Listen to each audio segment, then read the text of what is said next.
I stand here today humbled by the task before us, grateful for the trust you've bestowed, mindful of the sacrifices borne by our ancestors. I thank President Bush for his service to our nation.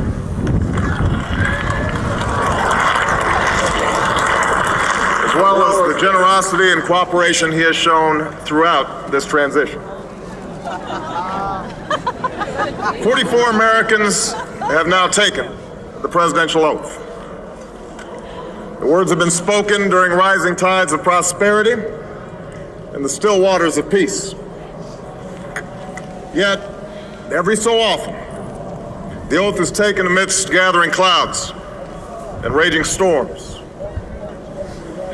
At these moments, America has carried on not simply because of the skill or vision of those in high office, but because we, the people, have remained faithful to the ideals of our forebears and true to our founding documents.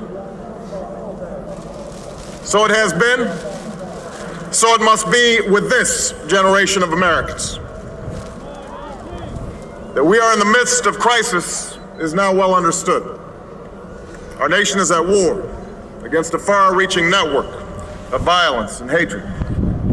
Our economy is badly weakened, a consequence of greed and irresponsibility on the part of some, but also our collective failure to make hard choices and prepare the nation for a new age. Homes have been lost, jobs shed, businesses shuttered. Our health care is too costly, our schools fail too many, and each day brings further evidence that the ways we use energy strengthen our adversaries and threaten our planet. These are the indicators of crisis, subject to data and statistics. Less measurable, but no less profound, is a sapping of confidence across our land. A nagging fear that America's decline is inevitable, that the next generation must lower its sights. Today, I say to you that the challenges we face are real. They are serious and they are many. They will not be met easily or in a short span of time. But know this, America, they will be met.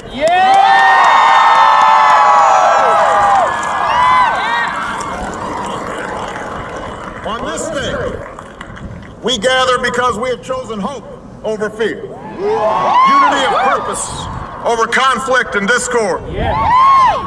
On this day, we come to proclaim an end to the petty grievances and false promises, the recriminations and worn-out dogmas that for far too long have strangled our politics.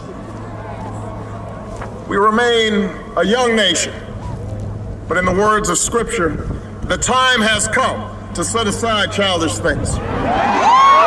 The time has come to reaffirm our enduring spirit, to choose our better history, to carry forward that precious gift, that noble idea passed on from generation to generation, the God-given promise that all are equal, all are free, and all deserve a chance to pursue their full measure of happiness.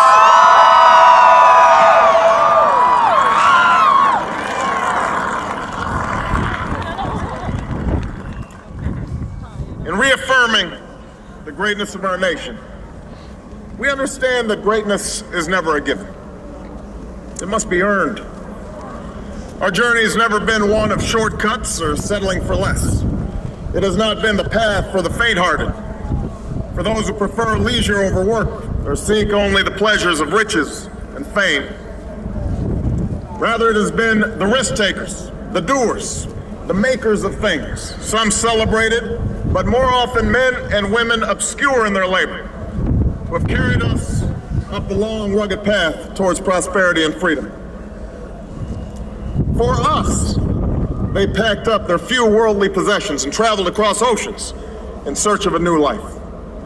For us, they toiled in sweatshops and settled the West, endured the lash of the whip, and plowed the hard earth. For us, they fought and died in places like Concord and Gettysburg, Normandy and Quezon. Time and again, these men and women struggled and sacrificed and worked till their hands were raw so that we might live a better life. They saw America as bigger than the sum of our individual ambitions, greater than all the differences of birth or wealth or faction. This is the journey we continue today. We remain the most prosperous, powerful nation on earth. Our workers are no less productive than when this crisis began. Our minds are no less inventive. Our goods and services no less needed than they were last week or last month or last year. Our capacity remains undiminished. But our time of standing pat, of protecting narrow interests and putting off unpleasant decisions, that time has surely passed. Starting today, we must pick ourselves up, dust ourselves off, and begin again the work of remaking America.